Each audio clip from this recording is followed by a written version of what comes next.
All right, we are ready for part two of our interview with Fred Stipkovits. And I think you probably really enjoyed part one. Part two, he gets into more of his own journey at his company, how he has shown up there, what he's done. We see a little bit of him talking about the power of listening and avoiding some of the traps that we get into in the industry. And he also talks about the importance of knowing your audience in order to have effective communication. And you might need a PG-13 warning for that in that moment, but Fred does a great job just communicating how he communicates. And then he says a line in this interview that I just love. He talks about how you can't lead by fear. And I think that's something that's just inspiring, and I really appreciate him boldly stating that. And then he'll also talk about some of the communication challenges in the company and how to avoid those. So enjoy this part two of our interview with Fred Stipkovits.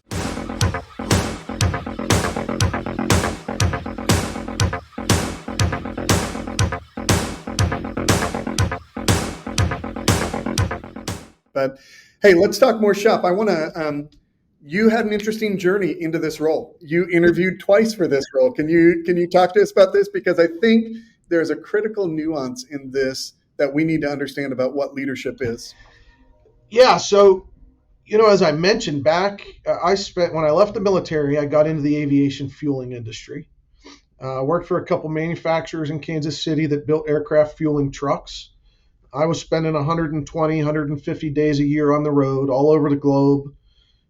All over the globe: Venezuela, Colombia, Vietnam, Nigeria, Afghanistan, negotiating equipment contracts with global oil companies, and had gotten divorced, had gotten remarried a few years later, was starting a family, and it was time that I was not getting anywhere from a career standpoint, from a financial standpoint, from a growth standpoint. It was, again, as I mentioned, lessons in what not to do. When you're afraid that your people are going to leave, that's because you're not treating them correctly. And so I left. But I don't know what I was going to do. So I get on Indeed and I punch in aviation, and up pops this business development manager position at UltraTech Aerospace. I'm like, I think I could do that. Let's throw my name in the hat.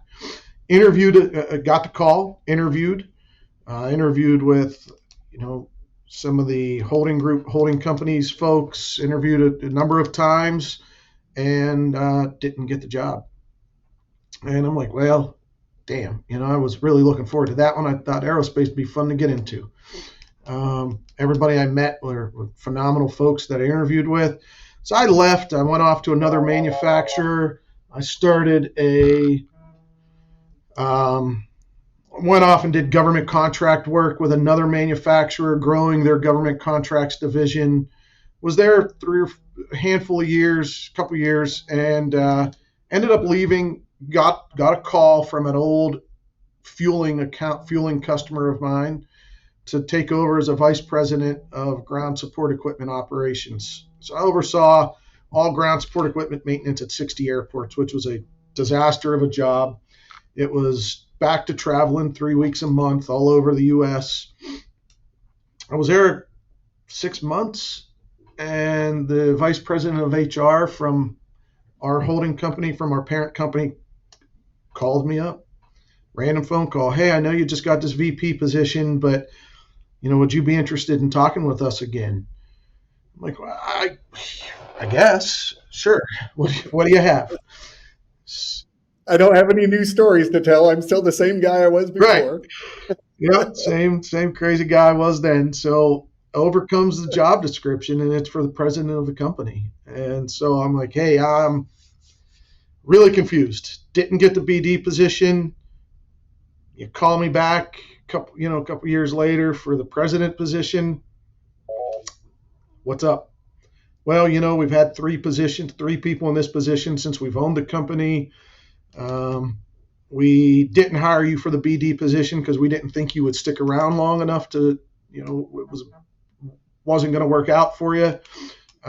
We truly believe you have what it takes to come in and lead our company and help right the ship and get it going better and in the right direction. So Interviewed, that was in July of 21. Interviewed July, August, September, got the call in October, accepted, and started in November. And it's Awesome. been, a lot of sleepless nights and uh, long days since, but it's been unbelievable. The ownership team is probably one of the best ownership teams I have ever worked with. We couldn't have turned this place around without their support, their commitment, their hands-off approach. They let me do my thing. I meet with them once a month. I call when I need to call. Otherwise, they've exhibited full trust in my abilities, which is hard to find. One thing I want to explore a little bit with you, because when you've talked about this before, I've heard you talk about how the fact that you didn't have machining experience was one of the things that made them unnerved about that. I think our industry has a problem that I call the technical expert trap, Mm-hmm. that we think to have someone in charge, they have to know how to run all the machines and they have to know how to do that. But what we end up doing is I use it this way. We take the guy, we expect this machinist to run 100 widgets an hour, and we got a 140 widget guy and we had an 85 widget guy. And when that supervisor leaves, we naturally move the 140 widget guy to supervisor because he knows how to do his job. Well, doing your job and managing people are two very different skill sets. And we end up creating a lot of frustration with our supervisors because the one thing that they were really good at, which was machining, they're no longer doing. And now they're trying to get 85 widget guy to move up. And because they're falling behind, they put pressure on the 100 widget guy. Now everybody in the department is stressed out and miserable because no one's doing what they're capable of doing. Talk to me a little bit about how shops need to get past this technical expert trap and understand that leadership is not about the machining. Leadership is about the people. Can you open that for me a little bit? Yeah, so you're right, Ryan. I'd never been in a machine shop. I had my father's cousin had a manual Bridgeport milling machine in his garage that I used to see him, messing around with years ago, but when I was little. But um, I wasn't hired to be a machinist. I wasn't hired to make widgets. I was hired to harness the powers, the superpowers of those that can make the widgets. And in order to harness those superpowers, you have to understand what they do. And the only way to understand what they do is if you listen to what they do. And if you ask any one of these guys, if you give them the opportunity to sit in your office and just talk about what they do, how they do it, why they do it, you'll learn everything there is to know about machining parts. I know I can't necessarily go out there and run a machine, but I can tell you that I walk out on that shop floor and I have enough technical knowledge on what goes on in my shop that I can regularly look at a problem and provide them recommendations that end up a result of fixing a problem. Yeah. And I learned all of that through listening to every one of these guys and girls that are on my shop floor. I want to talk about that because your first 8 weeks you dedicated to listening, and I have this. There's one of the things that we can do for companies where I tell people, and this isn't original to me, but you listen from the bottom up, and then you prioritize from the top down. And what a lot of companies do is they or you prioritize from the bottom up and you implement from the top down. I got that wrong at first. And the idea is if we make priorities at the top without understanding how the systems work, we're actually hand tying our machinist and our team from achieving what they have the potential to do. And I like to come in and help companies just how do we listen from the shop floor all the way up through supervisors, managers to the leadership, and then we prioritize our systems to implement them. So you listened for 6 to 8 weeks. You told your powers that be, listen, don't expect return on your investment for these early stages. I am just going to be trying to understand what we have. What were you listening for? And tell a little bit of the story about how you went about business those first 6 or 8 weeks. Yeah, so I ran every single person that was here through my office for hour, 2 hours, 3 hours, however long they wanted to sit in here and talk, whatever they wanted to talk about, how they got involved in machining, what they do on the outside, what their family, their life.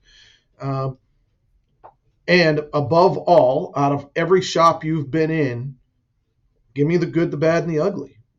What did you love about other places that you work that you wish you would have that would be implemented here? What do you hate? Just, I mean, look, guys, I'm new. I didn't implement any of this stuff. You're not gonna hurt my feelings. So Yep. what do you see? What do we do wrong? What do you think as a machinist with 20, 10, 20, 30 years of experience needs to happen? All you have to do is ask, and they'll tell you everything that you want to know, and you just start taking notes. Uh, Things like we didn't have things like grid patterns on machines. I was just talking about this today. My CEO was down with a couple of our board members for a tour, and I was explaining to them that, listen, the $20,000 that we spent on new aluminum tombstones, and then we gridded them out, and they're going to live with that machine. The advantages of standardized work holding, and you got to break it down into layman's terms for people that don't understand. I explained it like playing Battleship, where A5 is always A5. And so if you grid out your tombstones and you grid out your work holding, and your programmers can now standardize their programming of where A5 is, and that's where everything gets located. It's not my idea. Wouldn't even think of that as a logical step in the way your machine should set up. I'm not a machinist, but my machinists thought about that, and my machinist told me that, why don't we have standardized work holding? Why are our machines not set up with grid patterns? I don't know. You tell me. Why aren't they? Because nobody ever wanted to take the time, the money, and the effort to do it. Okay. So and it's not cheap, and you have to take the machine down. But over the course of the last 3 years, we just finished gridding out our 5th machine this week. We have 18 machines. You have to find a time, you have to buy new, right? But all of that leads to improvements that aren't my idea. Same with heat shrink and tool holders. One of the machinists said, we should run heat shrink tool holders. We're using these old collet styles or whatever, and there's inefficiencies associated with that. We can get better tool life. We can get more, faster cutting, whatever the benefits are. So what I do is I help them learn the business side of it too. So I tell them, okay, you think heat shrink is valuable. Call up a heat shrink guy, whatever brand you think is the right one, have them come in, put the numbers together, put the data together, and present it to me. Well, yeah, but I'm just a machinist. No, it's your idea. You think that there's value in it.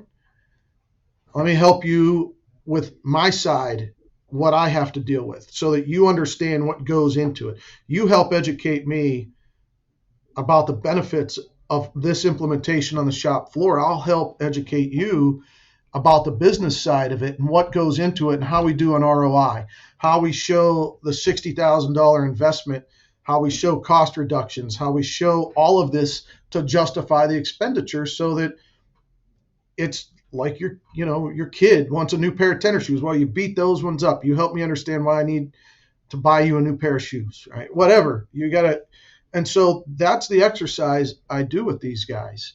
You want pad jaws for all of our lathes because it takes 3 hours to change out the fixtures, and it's 50 pounds, and you've got to use the jib crane, and we can switch out $6,000. We can switch out to pad jaws, and that we never have to change out another thing. Perfect. Show me the money. I had a CPA friend of mine who was a mentor to me while I was in the nonprofit space, helping to build teams and stuff like that. And he said, Ryan, it doesn't matter what business you're in the people business. And you just really illustrated that you're in the people business. It's not about getting stuff out of your people and making them run the machine. You actually expanded their worldview and their business acumen by having these conversations. And now they understand that my actions has direct implications on our organization's success or failure. And I have to think through why we're making choices that we're making. Yeah, absolutely. I get ideas all the time, right? And as a result, those ideas continue to flow. Those ideas, I got machinists that walk in here and say, hey, I'm looking at this part, man. If I reprocess this, if you allow me to reprogram this or reprocess this, I think I can shave X amount of time off of it. Go for it. We have cost reductions in place all the time where folks come in. That's awesome. And I agree to split the benefit with them. You're going to save 5 hours apart. That results in X amount of dollars, whatever that would be. That we already have the job. We already bid it. We already won it. So anything above and beyond is gravy. So I wasn't going to make it to begin with. I wasn't going to have that money to begin with. So if we're going to increase that profitability, you should benefit from that instead of the company. We'll both benefit. I'll give you some of it, and we'll keep the rest. Let's talk about communication, because we tend to think that communication is being eloquent in speech and inspiring our people with, here's what we're going to do, and we're going to accomplish these numbers and this, that, and everything. You so effectively listen to your people that when you speak, you know your audience. I think a lot of leaders, they speak eloquently to some level, but they don't even know their audience. So what good is the fancy speech? So that's funny you bring that up. So actually, this was a birthday gift. So my welders welded up a nice box for me. Okay. And in it, I had a nice mug. I will warn everybody of the language. Okay. So, right, fucker in charge of you fucking fucks. My favorite word. I'm not above eloquent speech is, the $5 terms and the nickel. It's not my audience. Yep. I talk to my team. They're real people. I'm not above them. I'm not below them. You've got to. I talk on the shop, and some people disagree with that. I've been criticized for that.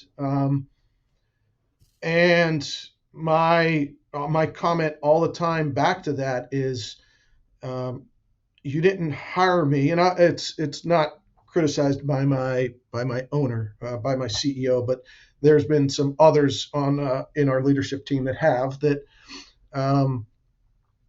And my comment is you didn't hire me to educate these people on how to use big words that they need to look up in a dictionary. If I throw out some big word that they don't understand, that doesn't get my message across, and that doesn't put me in a position where they're not going to respect me because I'm a polished, eloquent public speaker. I all too often accidentally drop the F-bomb in meetings that I probably shouldn't. But I'm real, and that's important to me. I'm approachable. I'm real. Anybody in my company, from the janitor up to my director of operations, has the same opportunity to walk in my office, talk to me about personal problems, business problems, concerns, just bullshit. I got guys walk in my office all the time and just want to talk knives, talk guns, talk cars, whatever. I stop what I'm doing and I talk to them. My goal is to not be above them, not belittle them. I joke with these. Somebody once told me that machinists are the most undereducated, intelligent people you'll ever meet. And I thought that was a kind of I didn't really like that analogy, because the assumption that they're uneducated. Right. And I corrected them. I said, what does education have to do with any of it? I've got people on my team with masters. I've got engineers. I've got people that didn't graduate high school. But none of that matters here, because I can't split fractions of a thousandth of an inch like these machinists on the shop floor can in their head. Right? So the eloquent words and throwing around your master's degree or throwing around your Ivy League education, none of that. we check all of that at the door at my shop. You got to speak to your Yeah, audience. You got to know your audience, and you got to speak to your audience. absolutely. Hey, so you talked about how that first year that you were there, 50% turnover in your staff. No one was fired, but you had a lot of people leave because you raised the bar. Um, Man, that's it's one thing to move into an organization and raise the bar. What advice do you have for the guy who's running an organization and he's created the dysfunction and he's starting to recognize he's got to raise the bar? So you can't lead by fear. I've worked at places where I walked in every day wondering if I was going to lose my job.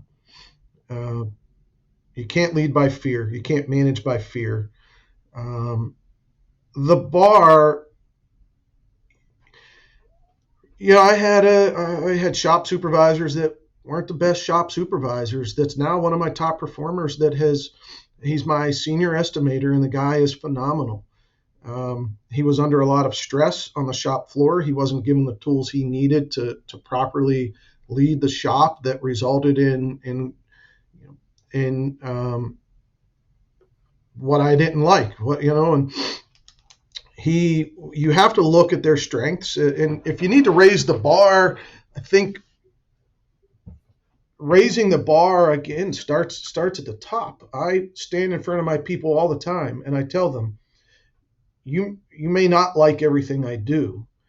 I will always explain to you why my decisions. There are certain corporate decisions that obviously people can't be privy to the behind the scenes things, but for the most part, I will explain almost every one of my decisions, and I never make a decision in a vacuum. Everybody on my leadership team, even folks on the shop floor, have the opportunity for input on decisions that are going to be impactful to the company. Raising the bar isn't about your ideas and what you think where you think the bar should be. I think raising the bar should be looked at as what's best for your team and your company, and they're not always aligned. So you have to find that middle ground where it's the right thing for the company, but it's also either communicated or laid out or structured in a sense that is the right thing for the people that you're leading as well. Well, and that Jim Collins principle that you kind of alluded to, getting the right people in the right seats on the bus. And you have shared in the past that you had some guys that weren't thriving, but you moved them to the estimator role, or you moved them away from a supervisor role to a technician role, and all of a sudden they are absolutely crushing it again because you brought alignment with who they were instead of what you were asking of them within the organization. So listening to what will get them out of bed in the morning, you're able to get a lot more results if you're aligning with what they value. Yeah, the ones that are still here that were here when I got here, there's a good, 20, 30% of the people that are here. They are all in different or elevated roles than when I got here. They're leading larger groups, they've been promoted to supervisors, they've been put in roles that have been that they're thriving in and have been extremely beneficial to the company and their knowledge, and they're still here for a reason. They're my heavy hitters. Yep. Hey, one more line of questioning, and then we'll do what I call the rapid feed round, and we'll wrap things up here shortly. But here's what I want to know: what's your structure of your organization in terms of there's your perhaps C-suite, and then you have managers, then supervisors, then techs, or is there another layer in there somewhere? So I've restructured that. When I got here, there were directors and then managers and then supervisors. I eliminated that kind of that director role up until recently, whenever I recognized that my level of expertise in operational efficiencies, I was tapped out. I didn't have the bandwidth, and I also didn't have the level of expertise that I needed on that team to serve the company well. So I brought on a director of operations. So essentially, They come from within, or did you bring them from no, we brought outside? him from outside. Okay. We talked with a couple from within that I approached that said, hey, you need somebody higher powered than me. So Okay. I have a director of operations. Under that director of operations is my quality manager and production manager. And then I have a customer and operation support manager that reports direct to me, that's over customer support, purchasing, estimating, engineering, kind of planning and engineering. My controller and financial staff report direct to me, and IT reports direct to me. So it's really mostly managers, and then I have a shop supervisor, a warehouse supervisor, and then I have a program manager supervisor. So I have 5 managers, 3 supervisors. So me, 1 director, 5 managers, and then 3 supervisors. Okay. We're a company of 55. Great. Okay. So communication is a constant problem in manufacturing. So many emails get sent with no responses. You don't know if anyone read it or not, or whatever. What are some keys that you figured out in communication to create efficiency through your organization, or is that just a constant refinement process? I think it's always going to be constant refinement. We have multiple layers we have, teams meetings, teams groups where we've got quality team and all these different groups, chat groups that are kind of don't need to be meetings, don't need to be emails. Internally, I'm a fan, in my opinion, email is a form of documentation, not communication. And so we regularly have management meetings or shop meetings, or I have one-on-one meetings that we discuss things. We talk, we take notes, and then a lot of times it's followed up by, hey, just to recap our conversation, it was, this is what's going to happen, this is what's going to happen, this is the executable option. So you document what was said. Yeah. But you're always going to have, there's so many moving pieces. I mean, I think right now we have upwards of 1,200 open jobs that are rolling through the shop right now. And so between purchasing and estimating and the program managers and sales and engineering and all of that, there's always going to be a missed something. Yep. So you got to give yourself some grace and understand there's a lot of moving parts, and you got to keep moving, figure out how to move forward. Yeah, absolutely. But we've got a pretty robust ERP system. We've got a pretty robust comms. I think for the most part we do fairly well on comms. That's great. All right, rapid feed round. You ready for this? Let's do it. All right, just first reactions to these. You're a little bit at a disadvantage because we haven't released the first podcast yet, so you've never heard any of these questions. So here's the first question. If you could go to a Chiefs game with any famous person, who would you want to go hang out with? Man, that's a tough one. I'm not a real starstruck person. Sure. And it doesn't have to be famous to everyone. Maybe it's just important to you. Yeah.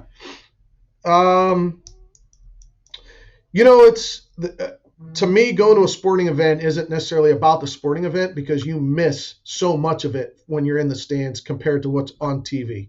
So I look for the experience. Christmas Day last year, I took my at the time 6-year-old to the Chiefs Raiders game. So I'm going to go with my little boy because he's a diehard fan. It's a memory and an experience that he just soaks up. That's a great answer. Love it.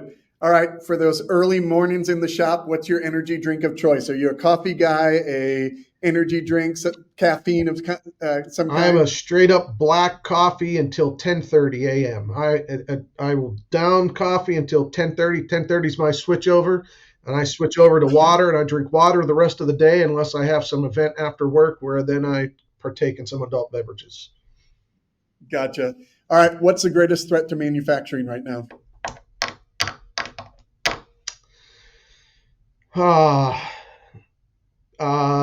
Understanding the cost-benefit analysis to keeping it onshore.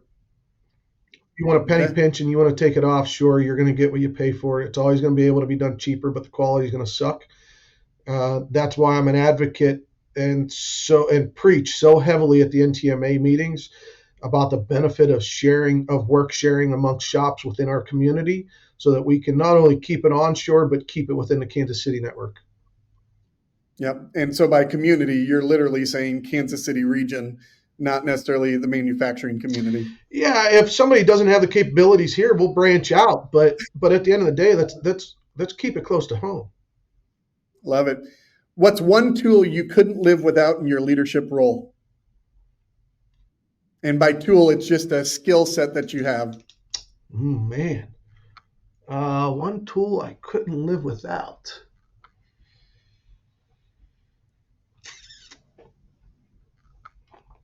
This is gonna be a off the. I think this is gonna be out in left field one. I'm gonna have to say, without a doubt, my support network at home, because that's awesome. I could not dedicate the time or effort or any of that to what I'm trying to do here and build here and take care of people here and do what I try to do for our community without my wife carrying substantial load with the kids at home. Yeah, man, I love that. I really respect that. And I think more people need to understand that their work life has a direct reflection on their home life, and their home life has a direct reflection on their work life. If either of those is out of whack and miserable, it's going to show up in the other 100%. All right. My wife never gets on me about, she knows that, I'm entrenched in all of these different organizations, and it's purposeful. Everything I do is strategic and purposeful, and she is behind me all the time.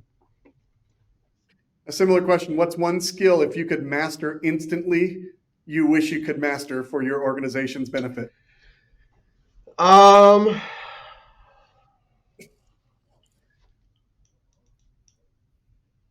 Skill I could master for my organization's benefits.